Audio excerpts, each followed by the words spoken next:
Eu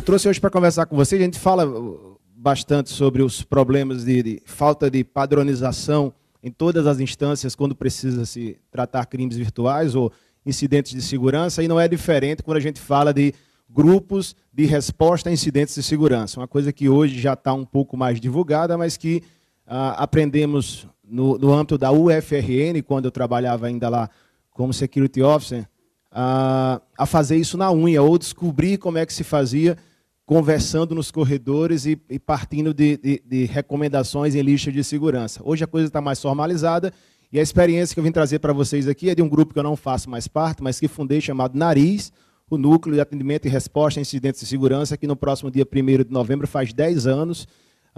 Eu estive lá no Nariz, conversando com a equipe atual, colhendo outras informações, e a ideia é conversar com vocês uma coisa que vocês já viram aqui em outras instâncias, se der aquele déjà vu, quando a gente falar de falta de padronização, a gente falar de falta de capacitação, não é déjà vu. Em todos os locais ou em todas as instâncias acontece isso. Mas a boa notícia é que a colaboração e essa padronização vem vindo com o tempo e a gente cresce aproveitando momentos como esse. Falando de incidente de segurança, e é bom ficar bem claro isso, quando se propõe a criar um grupo ou se atuar atendendo a incidentes de segurança, que isso é diferente de ameaça. Muitas instituições, sejam elas acadêmicas como o Nariz, ou mesmo instituições ligadas à iniciativa privada, resumem ações a apagar incêndio, a tratar ameaças, ou só quando se sente que vai ser vítima ou foi vítima de algum incidente de segurança, é que passa a tratar isso aí. Isso não é incidente, isso é ameaça.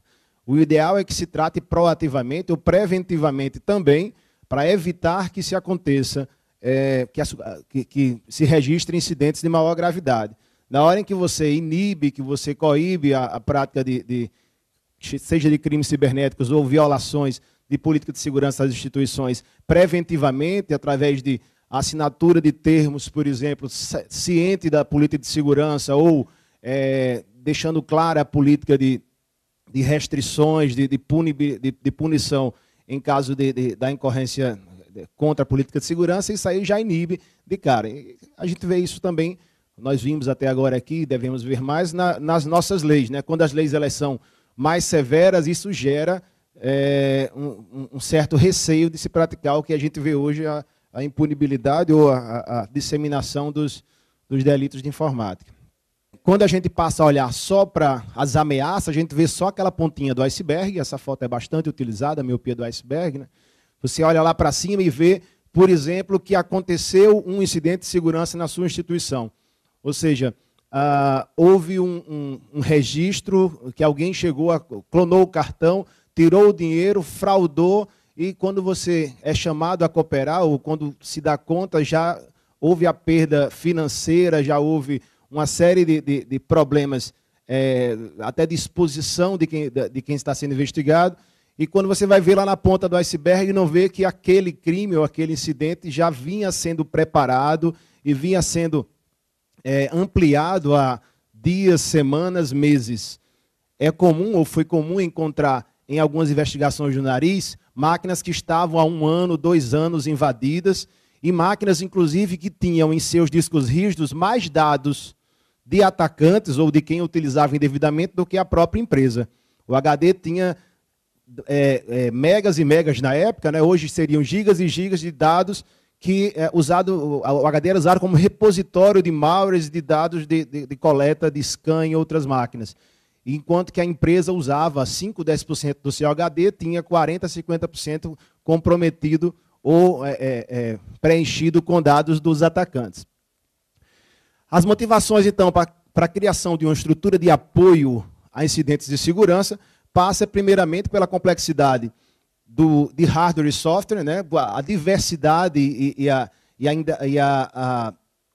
necessidade de se atualizar tecnologicamente desde as máquinas dos usuários, mas também o seu parque computacional, quando se fala de instituições públicas ou privadas, grande número de vulnerabilidades em função do próprio, de como o software foi feito, mas também da descoberta por interessados em fraudar esses sistemas, falsos positivos e falsos negativos, ferramentas que ou mal configuradas ou que não atingem o seu objetivo produzem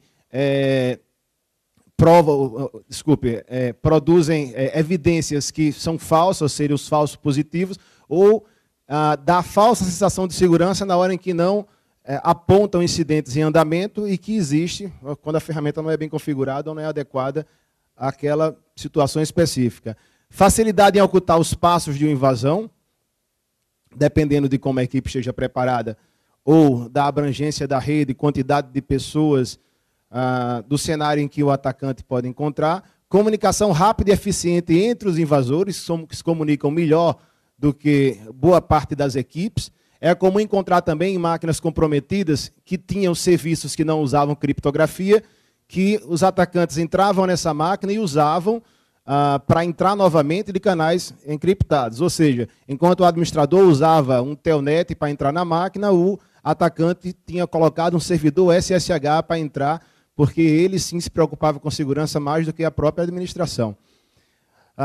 E a legislação ou a falta de legislação específica. E legislação e também de padronização, seja através da falta de política de segurança da instituição ou da legislação específica, quando a gente fala de leis. Mesmo problema resolvido de várias formas diferentes. E aqui está um ponto principal para se cooperar. E é uma coisa que vem crescendo, isso é um ponto positivo, a cooperação entre os grupos de resposta a incidente, padronizando, isso tem gerado documentos, normas técnicas e até livros sobre resposta a incidentes, onde, quando vários grupos faziam coisas de formas parecidas, semelhantes, mas que todos tinham passado pelo caminho das pedras até chegar a essa situação, a essa condição, isso se transforma numa norma e diminui o trabalho.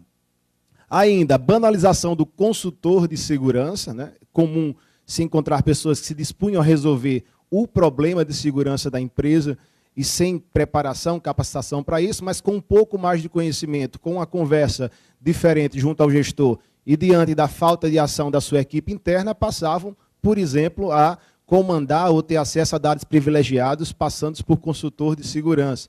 Ex-invasores vendendo proteção, o falso conceito de saber invadir ser igual a saber proteger.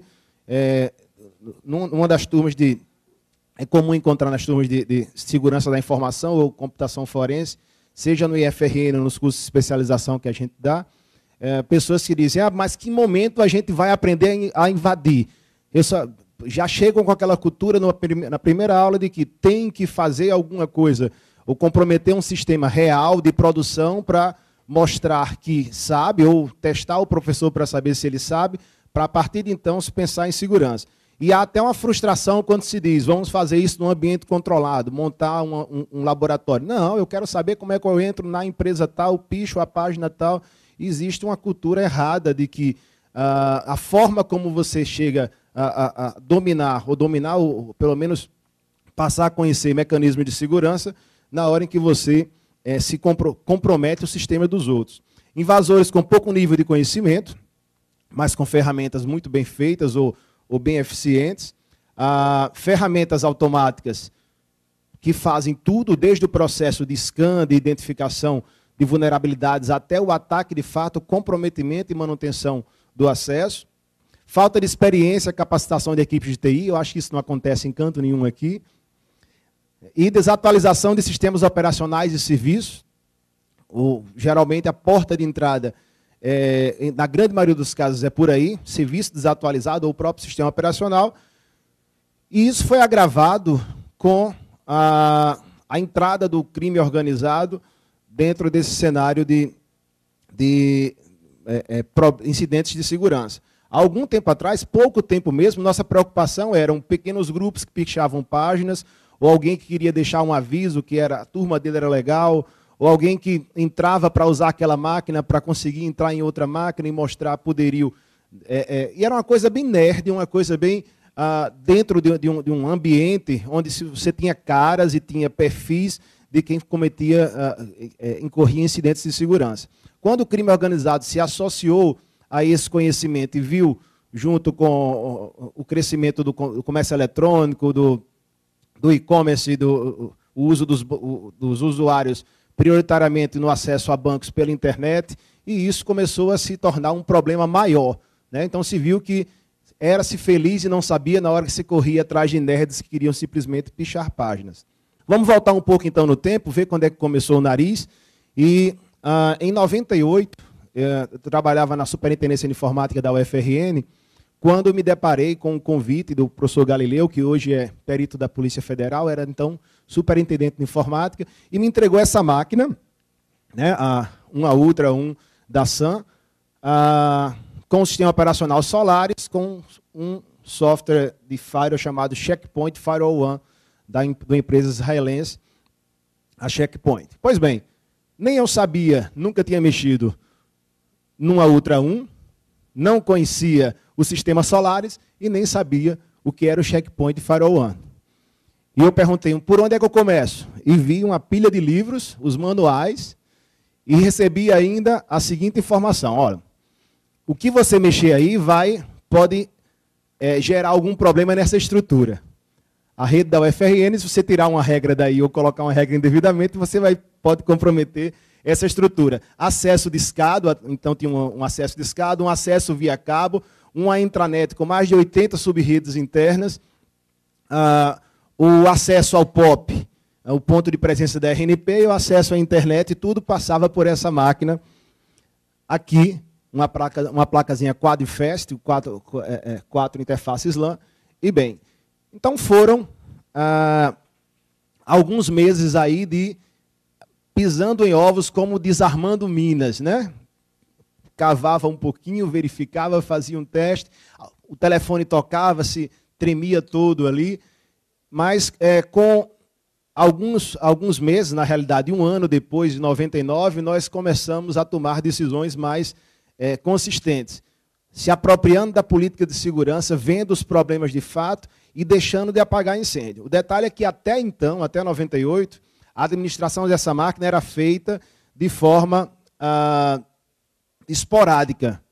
Precisava-se colocar uma regra, chamava alguém, lia-se um livro, colocava uma regra, e assim era a política de segurança ou a estratégia de segurança dentro da instituição. E formou-se, então, em 98, a EUKIP, né? Autodenominado Security Officer. Na realidade, fui contratado via fundação com o título de analista de internet, foi isso que eu tinha carimbado na minha carteira, e passamos a tentar montar uma equipe de segurança, um grupo de resposta. Quem foi fundamental nesse momento aí? O CAIS, da RNP, o CERT, e alguns grupos de acadêmicos, grupos de resposta a incidente acadêmicos, e com certeza eventos de segurança, os corredores, a conversa, sempre que se retornava de algum evento, corria para fazer alguma coisa diferente, mas tudo ainda sem padronização. Quais eram os desafios imediatos? Identificar, formalizar e gerenciar processos, para gerenciar tarefas associadas com tratamento de incidente de segurança, e, inicialmente, de forma reativa e depois proativa, identificar os serviços que auxiliassem o processo de tratamento de incidente de segurança. Era necessário preparar, proteger, detectar, fazer triagem e responder incidentes de segurança. Na prática, ou num primeiro momento, para uma única pessoa fazer esse tipo de atividade, o que precisávamos fazer? Otimizar e dominar as regras do firewall era fundamental, descobrir o que se estava bloqueando, o que estava passando, para ver no nosso principal componente de segurança que poderia se fazer, instalar e manter um IDS de rede, que não existia, então estudar, implementar um IDS, depois isso passou para 3 IDS em perímetros distintos, manter atualizados os sistemas operacionais e serviços nos servidores, que era a principal causa de problemas de segurança, responder a todos os incidentes reportados na instituição, chegavam e-mails de grupos de resposta ou de algumas instituições que eram atacadas a partir de máquinas da UFRN, e ninguém sabia o que fazer com isso. Precisava de orientação adicional para isso. E, por último, reportar incidentes a partir da análise e triagem de logs. Nunca havia sido feito de forma efetiva uma identificação de um incidente contra a instituição e reportar isso à rede de origem. Isso foi e é o básico para um grupo de resposta. Então, surgiu aí, em 2002, na realidade, 4 anos depois, com um grupo de 3 pessoas já, 2 analistas e um bolsista, o NARIS, Núcleo de Atendimento e Resposta a Incidentes de Segurança, com objetivos claros, atuar na prevenção, investigação e resposta a incidentes de segurança dentro da rede do FRN, então a rede acadêmica, e essa equipe visava diminuir o tempo de detecção, investigação criteriosa e diminuir o tempo de resposta a incidentes. O que passou-se a fazer para atingir esses objetivos? Acompanhar listas especializadas, e outras nem tão especializadas assim, atualizar sistemas operacionais e serviços, cooperar com administradores locais. Como eu falei, dentro da própria rede da instituição existiam várias sub-redes com seus administradores e egos específicos ou variáveis. Alguns que diziam, por exemplo, eu não quero que haja política de bloqueio de spam, porque tem usuários que gostam de receber esse tipo de mensagem. Existia esse tipo de gente. Ou eu escutei falar numa coisa chamada honeypot, e eu quero colocar isso aqui para testar e ver o que é um ataque. Então, essa meio que uma autonomia interna e conversar com esses administradores, trazer para junto e cooperar foi um desafio bem significativo. E testes de penetração, coisas que não se fazia, que é bem popular hoje, mas na época ainda se ensaiava, que era testar, utilizar ferramentas de exploração contra nossos próprios sistemas, buscando o elo mais fraco para identificá-lo antes que alguém identificasse externamente. Nessa padronização de procedimentos na investigação, alguns pontos importantes. Identificação se o ataque foi interno, externo, se é spam, worm, vírus.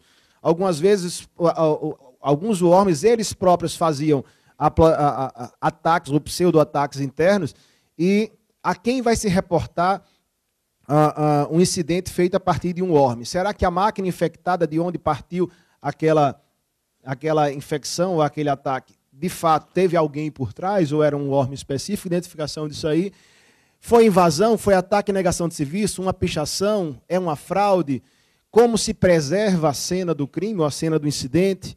Fazer assinatura hash de dados, de dispositivos, de HDs, de equipamentos, de pendrives, na realidade de disquete que estivesse próximo da cena do incidente. Necessidade de ajuda externa. Como era uma instituição federal, havia aí o apoio da Polícia Federal, que estava ainda aí ensaiando o seu grupo de resposta na época. Hoje passou a ser um grande parceiro e tem uma dimensão bem maior, e está muito mais bem preparada com os últimos concursos, mas na época também havia problema de pessoal no âmbito federal. Relatório, a maior dificuldade para a equipe técnica de informática é escrever, mas isso também foi passou por capacitação e o costume de se produzir relatórios sobre o que se fez e de forma clara. De forma clara se for necessário, inclusive, desenhar, né, não tem aquela brincadeira, quer que desenhe? Muitas vezes sim. Mostrar ao gestor como é que houve um processo de incidente, um incidente de segurança, não pode se resumir a mostrar logs e apontar de onde veio, mas alguns relatórios traziam desenhos. E sigilo, na grande maioria dos casos.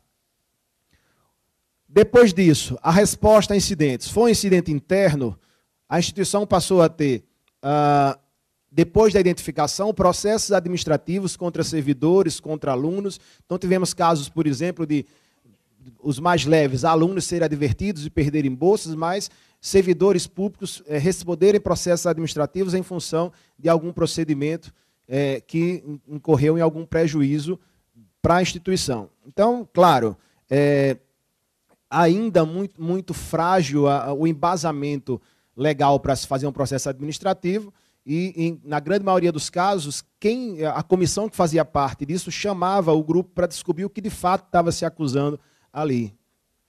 Identificação de incidentes externos,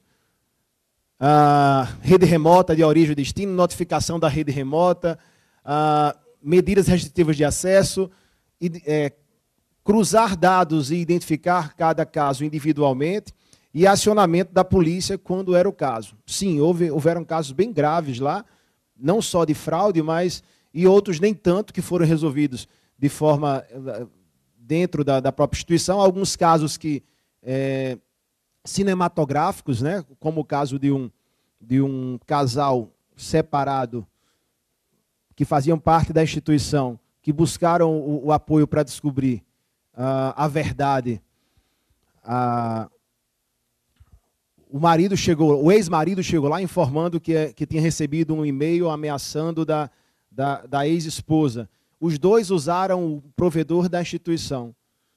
O fato era como descobrir se o e-mail foi enviado por ela mesma. Agora há pouco a gente viu aqui os colegas colocando que identifica-se o computador de onde partiu a partir do IP e a pessoa não. Isso foi um caso real, porque depois de 2 semanas de investigação, veja, não chegou à esfera, não chegou a acionar a polícia aí, foi uma coisa interna, cooperando com os colegas lá.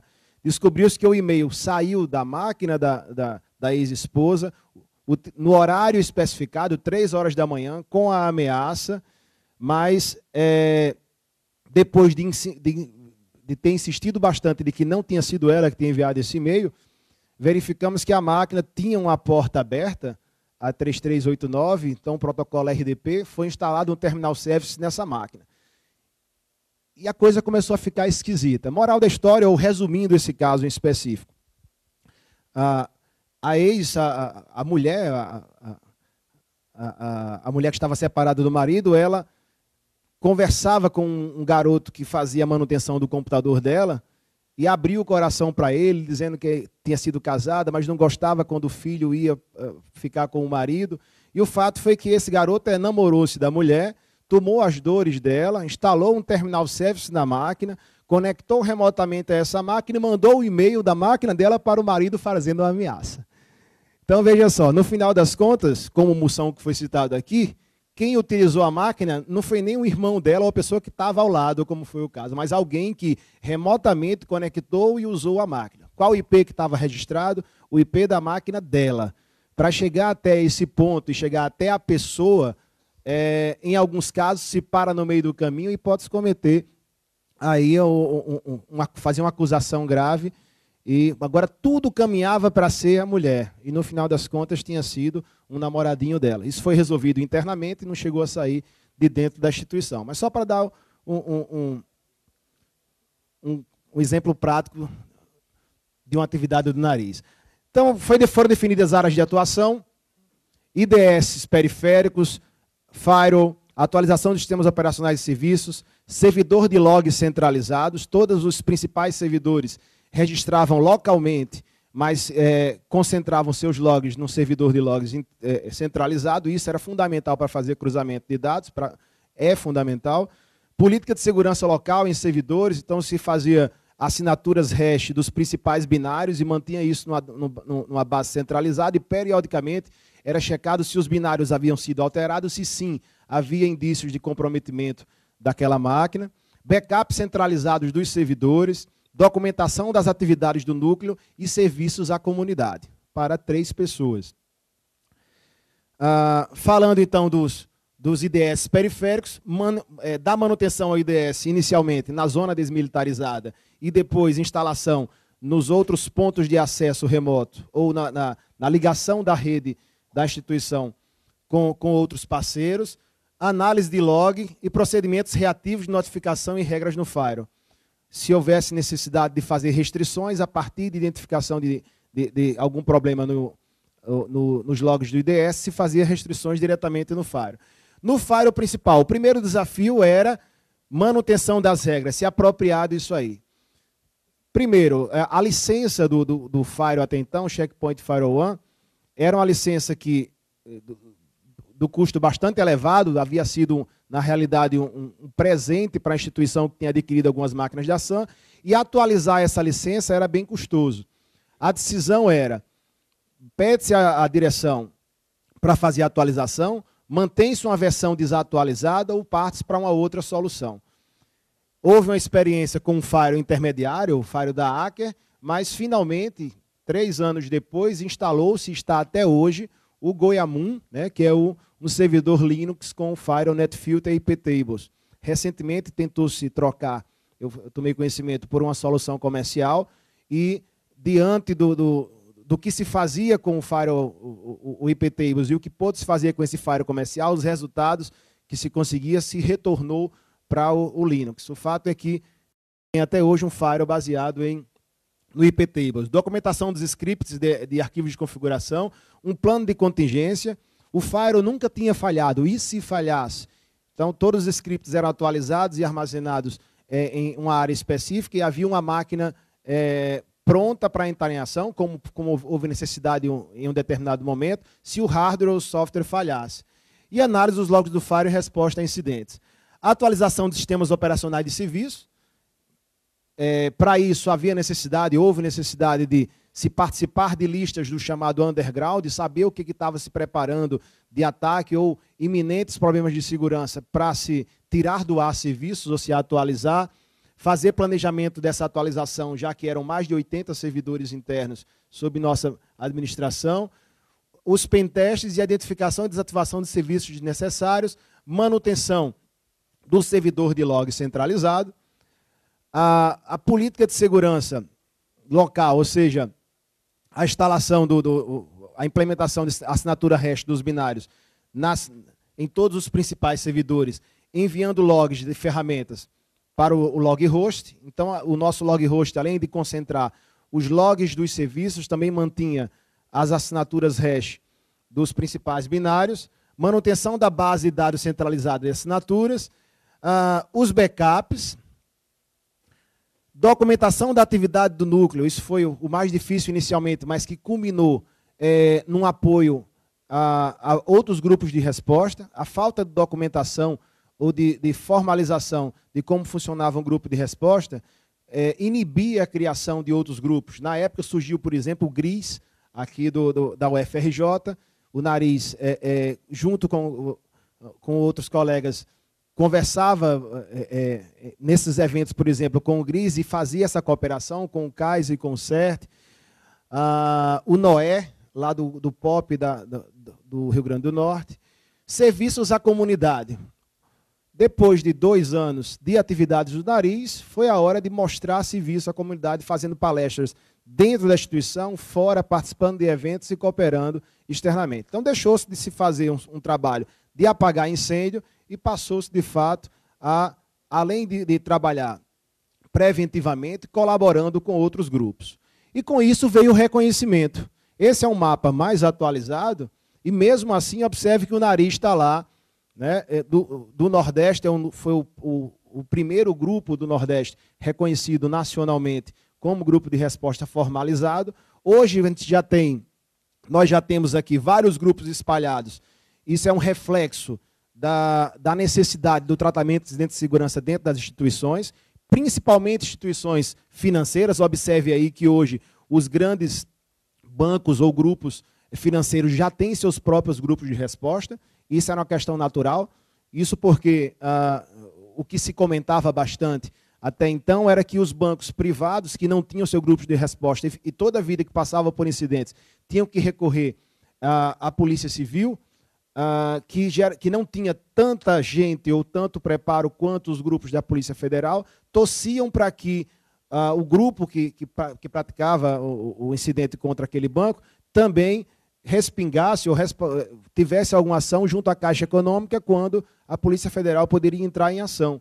Era quem tinha, até então, mais preparo para tratar incidentes de segurança junto às instituições financeiras. Mas é fundamental, ou foi fundamental, para as instituições financeiras terem seus próprios grupos de resposta para tratar internamente, tomar decisões, e aí começaram a surgir os teclados virtuais, anti-keyloggers e soluções de segurança, inteligência artificial para identificar perfis de usuários para acessar fraudes antes ou bloquear cartões e entrar em contato com usuários. Tudo isso partiu de uma consciência interna dessas instituições em criar seus grupos ou mecanismos para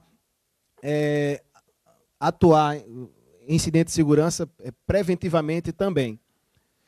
Internacionalmente, isso também é um gráfico atualizado do CERT, e observe que Entre os grupos reconhecidos internacionalmente, está aqui o Brasil e o Nariz, está aqui discretamente no cantinho, reconhecido internacionalmente também. Principais dificuldades, isso aqui eu acho que é uma boa parte de vocês também deve ter ouvido falar ou passa por isso. Muito trabalho para pouca gente. O uso de bolsistas em instituições sem recursos para contratação de uma grande equipe é difícil do ponto de vista de continuidade. Muitos passaram por lá, foram treinados e automaticamente, com 6 meses ou 8 meses, foram contratados por outras instituições para trabalhar, ganhando bem mais do que uma bolsa, com certeza. E outras atividades da equipe, boa parte dos 3 também fazia parte da equipe de redes, e desde atendimento de telefone a configuração de computadores, também tomava conta da segurança da informação.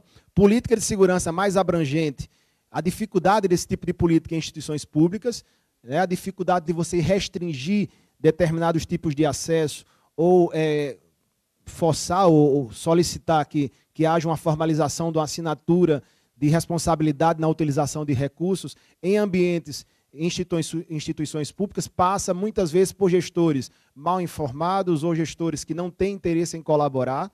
Acho que também ninguém passou por isso aqui.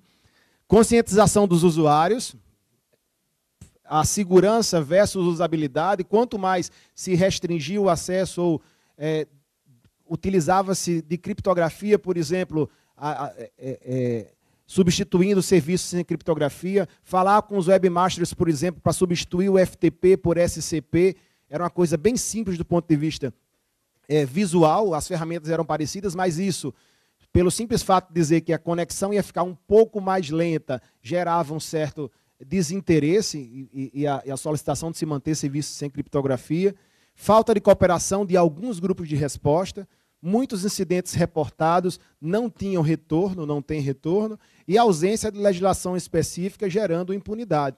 O caso mais...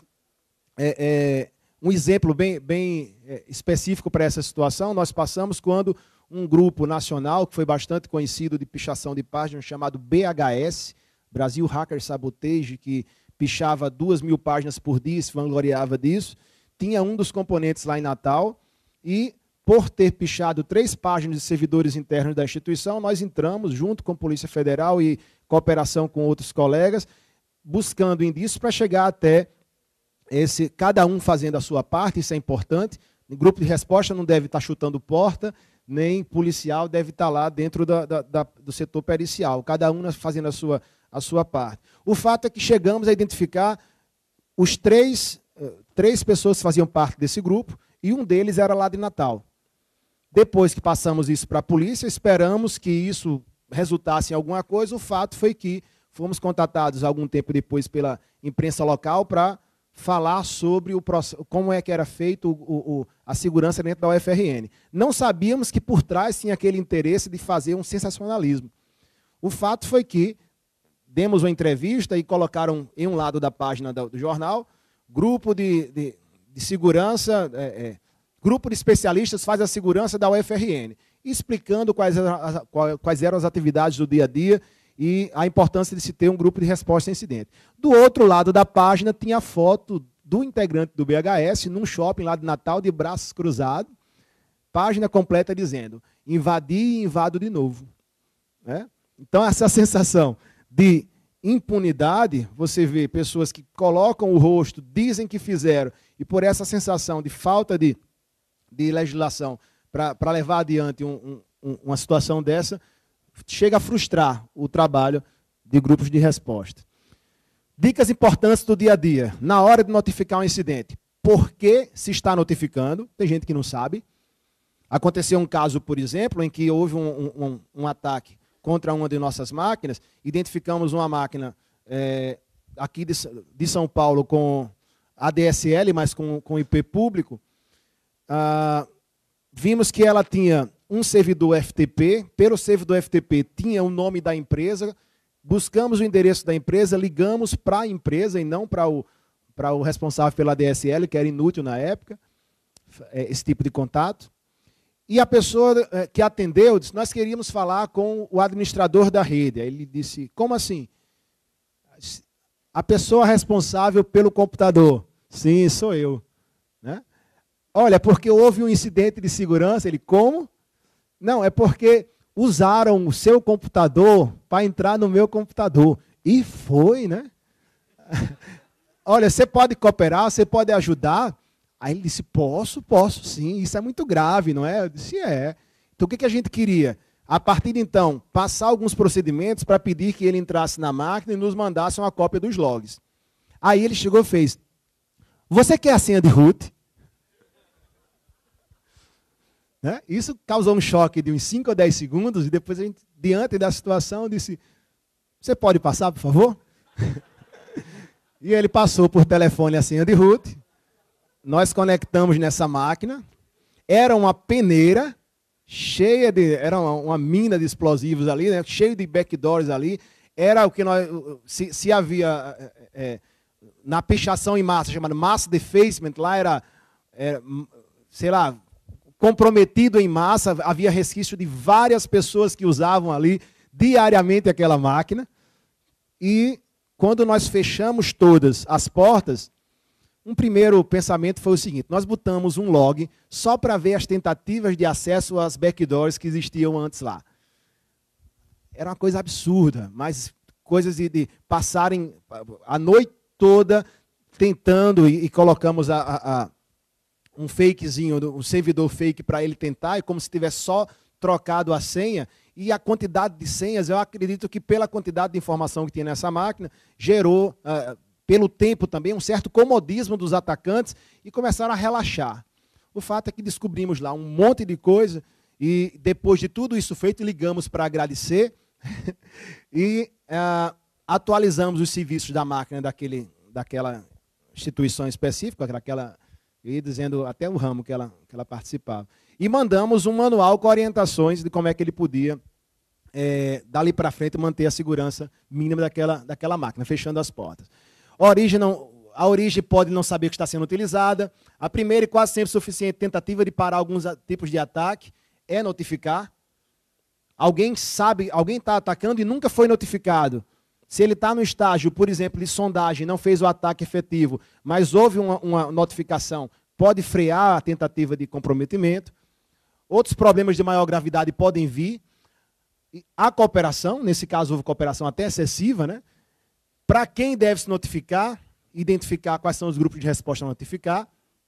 As informações relevantes que devem ter uma notificação, dizer qual foi o incidente, os logs comprobatórios junto, análise desses logs, explicando, não manda os logs do acesso, mas olha, da linha tal do log até a linha tal do log está dizendo isso. Às vezes o gestor precisa, ele quer colaborar, mas não sabe o que significa aquela prova que você está enviando para ele. Data e hora dos incidentes, informação sobre local e horário, mantendo a consistência temporal, verifica se a máquina está com a hora desatualizada, por exemplo. Endereços IP envolvidos, correlação, se houve incidentes, algum incidente anterior, se você faz o registro disso, e isso é interessante para quem está sendo notificado, houve um ataque vindo da sua rede, ataque semelhante aconteceu há 4 meses atrás. Tem gente que olha isso, caramba, esse cara de fato está preocupado com o que minha rede está fazendo com a dele. Mas é necessidade de fazer essa correlação.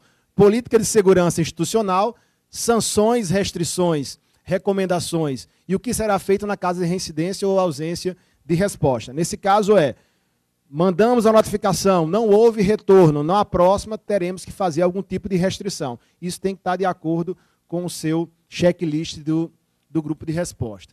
O que aprendemos? Recomendações finais aqui.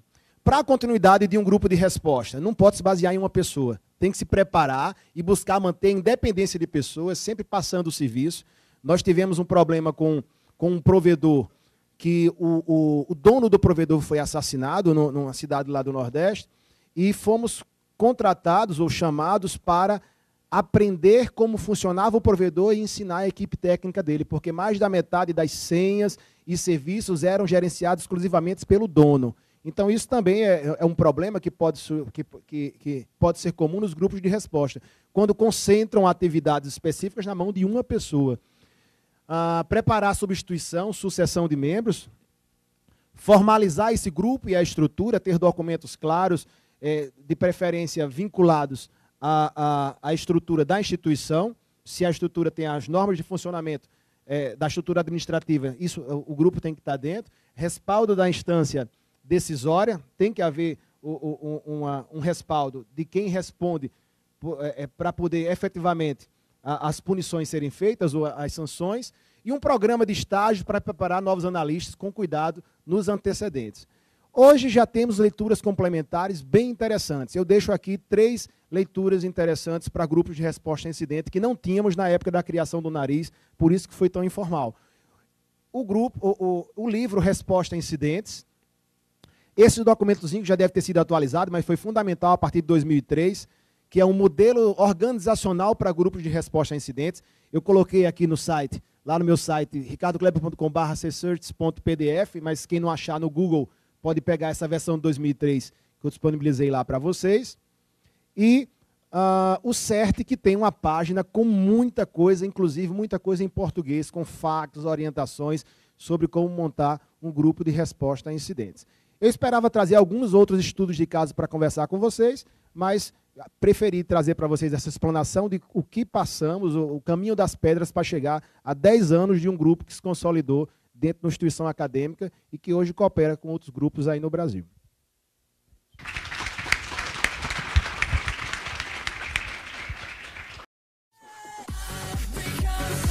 E aí, gostou do vídeo? Se você gostou, ajude na divulgação do canal clicando no botão gostei logo abaixo do vídeo e adicionando como favorito. Deixe também um comentário sobre o que achou do vídeo ou um recado para a gente na área de comentário de cada vídeo. E para quem ainda não se inscreveu no canal Segurança de Redes, basta clicar no inscrever-se na página inicial do canal. E não esqueça de marcar a opção de receber informações sobre atualizações por e-mail. Participe!